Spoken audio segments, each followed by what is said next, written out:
30 days का आपको एक नोटिस पीरियड दिया जाएगा। अगर कोई भी इमीडिएट इफेक्ट आता है विदाउट एनी नोटिस पीरियड की हाँ इस जो जॉब को है वो आपको जो है 30 डेज का नोटिस पीरियड देंगे। अगर कोई भी इशू आता है कि उन्हें ये प्रोजेक्ट।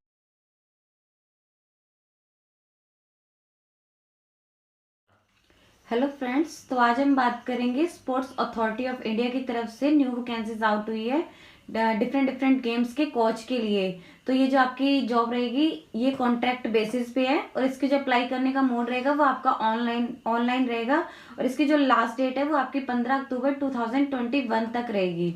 अब हम बात करेंगे कौन कौन से डिसिप्लिन में कितनी कितनी वैकेंसी है।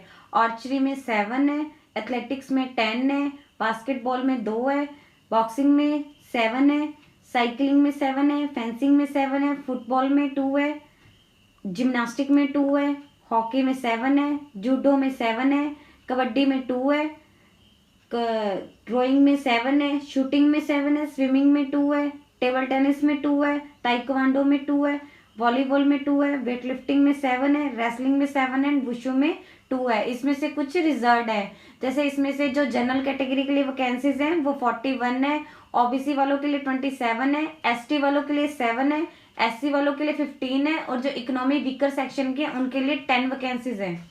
अब हम बात करेंगे एलिजिबिलिटी क्राइटेरिया के लिए कोचेस के लिए क्या होगा। फर्स्ट आपका है, इन्होंने 4 दिए हुए हैं केसेस। अगर आप फर्स्ट आपका है, अगर आपने diploma in coaching from SCI या NSNIS means Netaji Subhash national institute of sports से किया है, फ्रॉम रिकॉग्नाइज्ड इंडियन या फॉरेन यूनिवर्सिटी से, तो आप अप्लाई कर सकते हैं। इसके अलावा आपके पास उसके साथ 5 ईयर का एक्सपीरियंस भी होना चाहिए। सेकंड आपका है, अगर आप मेडल विनर है इन ओलंपिक्स में या फिर वर्ल्ड चैंपियनशिप में या आपने 2 टाइम्स जो है ट्वाइस ओलंपिक पार्टिसिपेशन किया है तो आपको कोई एक्सपीरियंस नहीं चाहिए तो भी आप अप्लाई कर सकते हैं। थर्ड आपका है ओलंपिक्स एंड इंटरनेशनल पार्टिसिपेशन, अगर आपने ये पार्टिसिपेट किया तो आपको जो है 2 ईयर्स का एक्सपीरियंस होना चाहिए। देन फोर्थ आपका है द्रोणाचार्य अवार्ड, तो इसके लिए भी आपको कोई एक्सपीरियंस की जरूरत नहीं है। अब हम बात करेंगे पे स्केल के बारे में। इसमें जो आपका पे स्केल है वो 1,05,000 से 1,50,000 के बीच रहेगा और आपका जो पीरियड रहेगा क्योंकि ये कॉन्ट्रैक्ट बेस में है तो वो 4 साल या इससे एक्सटेंड भी कर सकते हैं। इसके अलावा जो आपकी मैक्सिमम एज इसमें काउंट की जाएगी वो आपकी जो 45 होगी और वो आपकी जो एप्लीकेशन की वो लास्ट डेट तक काउंट की जाएगी। इसके अलावा अगर ये कॉन्ट्रैक्ट बढ़ा तो आपकी जो कॉन्ट्रैक्ट है वो अगर अप टू 65 ईयर्स तक भी आपका जो है सिलेक्ट करे जा सकते हैं। अगर आपका ऐसा हुआ कि कॉन्ट्रैक्ट बढ़ रहा है तो आपकी जो एज है वो 65 तक भी ली जा सकती है। अब हम बात करेंगे इसके सिलेक्शन प्रोसीजर के बारे में। इसका जो सिलेक्शन है वो इंटरव्यू के साथ साथ आपका एक ओरल टेस्ट भी होगा। इसके अलावा इन्होंने लिखा है कि अगर इन केस अगर आपकी जो कैंडिडेट की जो काउंटिंग है, कैंडिडेट की जो संख्या है वो 5 गुना हो जाती है अप्लाई करने वालों की, तो उनमें जो इनमें जो ऊपर क्राइटेरिया बताया गया है उसके बिहाफ पे उनके एक मेरिट लिस्ट तैयार की जाएगी, उन्हें शॉर्ट लिस्टेड किया जाएगा और उन्हीं कैंडिडेट को जो है इंटरव्यू के लिए बुलाया जाएगा। दिन स्पेशली लिखा हुआ है कि विद डेट और place of interview will be, जो आपकी जो डेट और एग्जामिनेशन की डेट और वेन्यू होगा वो आप इनकी जो ऑफिशियल वेबसाइट होगी वो वहां पर लिख देंगे। इसके अलावा कैंडिडेट को जो भी इनका क्राइटेरिया गया है उन सभी में उन्हें क्लियर करना ही होगा, जो भी उन्होंने दिया हुआ है कि हाँ ये होने चाहिए।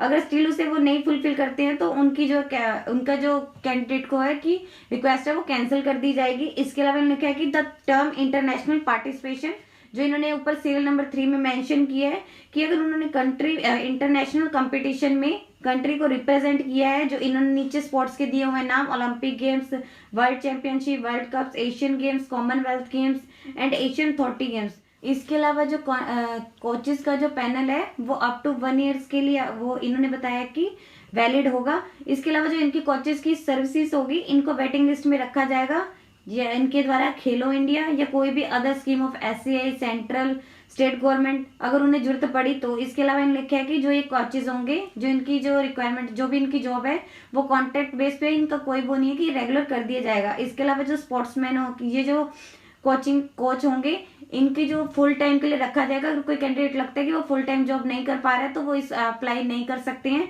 इसके अलावा इन्हें जो है अंडरगो वेरियस शॉर्ट टर्म्स के लिए भी कर सकते हैं या मीडियम टर्म ट्रेनिंग के लिए भी इन्हें रिकॉग्नाइज किया जा सकता है। अब हम बात करेंगे कि आपने अप्लाई कैसे करना है। तो अगर आपने इसको अप्लाई करना है तो आप इसकी ऑफिशियल वेबसाइट जो यहाँ पे लिंक दिया गया है वहां से इसे अप्लाई करना है। किसी अदर एप्लीकेशन से इसे आप नहीं कर सकते हैं, या कोई अदर वेबसाइट है तो इसका कोई और भी मोड नहीं है कि आप इसे अप्लाई कर सकते हैं। इसकी जो एप्लीकेशन की ओपनिंग रजिस्ट्रेशन डेट है वो 31 अगस्त थी, वो यानी स्टार्टिंग हो चुकी है। इसकी जो लास्ट डेट रहेगी सबमिशन की ऑनलाइन एप्लीकेशन के वो 15 अक्टूबर तक रहेगी। इन्होंने यहाँ पे टर्मिनेशन के लिए भी नोट लिखा है कि जो कॉन्ट्रैक्ट में आपको जो टर्मिनेट किया जा सकता है वो 30 डेज का आपको एक नोटिस पीरियड दिया जाएगा। अगर कोई भी इमीडिएट इफेक्ट आता है विदाउट एनी नोटिस पीरियड की, हाँ इस जो जॉब को है वो आपको जो है 30 डेज का नोटिस पीरियड देंगे। अगर कोई भी इशू आता है कि उन्हें ये प्रोजेक्ट है वो बंद करना पड़ता है। तो इन्होंने कोच के लिए एक मार्किंग क्राइटेरिया दिया हुआ है कि उनकी जो शॉर्ट लिस्टिंग है वो किस आधार पे तैयार की जाएगी। जैसे यहाँ पे इन्होंने 5 पैरामीटर दिए गए हुए हैं। फर्स्ट इनका है जैसे अचीवमेंट एज अ कोच, उन्होंने अचीवमेंट एज अ कोच किया तो उसमें जो मैक्सिमम मार्क्स है उन्हें 20 दिए जा सकते हैं। आगे उसके लिए उन्होंने क्राइटेरिया दिया हुआ है कि क्या है वो आप यहाँ पे जाके चेक कर सकते हो, उसकी मैं लिस्ट यहाँ पे लगा दूंगी। देन नेक्स्ट है coaching experience in sport discipline, इसमें जो आपके मैक्सिमम मार्क्स है वो 7 दिए जा सकते हैं और उसका भी यहाँ पे इन्होंने क्राइटेरिया दिया हुआ है। देन नेक्स्ट है अचीवमेंट एज प्लेयर, तो उसके 25 मार्क्स हैं, उसका भी यहाँ पे क्राइटेरिया दिया हुआ है। देन नेक्स्ट है एजुकेशनल क्वालिफिकेशन, उसमें आपको जो मैक्सिमम है 6 मार्क्स दिए जा सकते हैं, उसमें भी इसका क्राइटेरिया दिया हुआ है। जो भी आपका होगा वो यहाँ पे आप चेक कर सकते हैं। देन नेक्स्ट आपका है कोचिंग सर्टिफिकेट, उसके आपको मैक्सिमम 12 मार्क्स दिए जाएंगे, तो उसका भी अलग से क्राइटेरिया है। देन नेक्स्ट आपका होगा पार्ट 2 में इंटरव्यू होगा, ये आपका जो है 30 मार्क्स का होगा। तो इसमें आपके टोटल 5 होंगे। जैसे कोचिंग फर्स्ट आप करेगा कोचिंग एप्टीट्यूड एंड नॉलेज, उनके आपके क्वेश्चन पूछे जाएंगे वो जो 10 मार्क्स के होंगे। देन नेक्स्ट आपका होगा मैनेजमेंट एंड एडमिनिस्ट्रेटिव स्किल, इसमें आपको 6 मार्क्स दिए जाएंगे। देन नेक्स्ट आपका होगा कम्युनिकेशन स्किल, उसमें 5 मार्क्स दिए जाएंगे। नेक्स्ट आपका होगा जनरल एप्टीट्यूड का, उसमें भी आपको 5 मार्क्स दिए जाएंगे। देन नेक्स्ट आपका होगा बेसिक नॉलेज ऑफ कंप्यूटर, उसमें आपको 4 मार्क्स दिए जाएंगे। मतलब टोटल आपका जो है वो 100 का एग्जाम होगा। फर्स्ट आपका जो था वो 70 का होगा। थर्ड आपका इंटरव्यू जो लेवल इंटरव्यू टेस्ट होगा वो आपका 30 मार्क्स का होगा। तो इसको आपने एक बार अच्छे से रीड कर लेना कि अगर आपके इस क्राइटेरिया में तो आप इतने इतने मार्क्स मतलब आपको मिल सकते हैं, तो आप उसके आधार पर एक बार चेक कर सकते हैं। यदि आपकी इस वीडियो से रिलेटेड कोई भी क्वेरी है तो आप हमें कमेंट सेक्शन में लिख के बता सकते हैं। इसके अलावा यदि आपको इसके बारे में अधिक जानकारी चाहिए तो इसका जो ऑफिशियल वेबसाइट पर जाकर चेक कर सकते हैं, जिसका लिंक मैं आपको डिस्क्रिप्शन बॉक्स में डाल दूंगी। अपडेट रहने के लिए आप हमारे यूट्यूब चैनल को सब्सक्राइब कीजिए। यदि आपको वीडियो अच्छी लगी हो तो प्लीज लाइक एंड शेयर।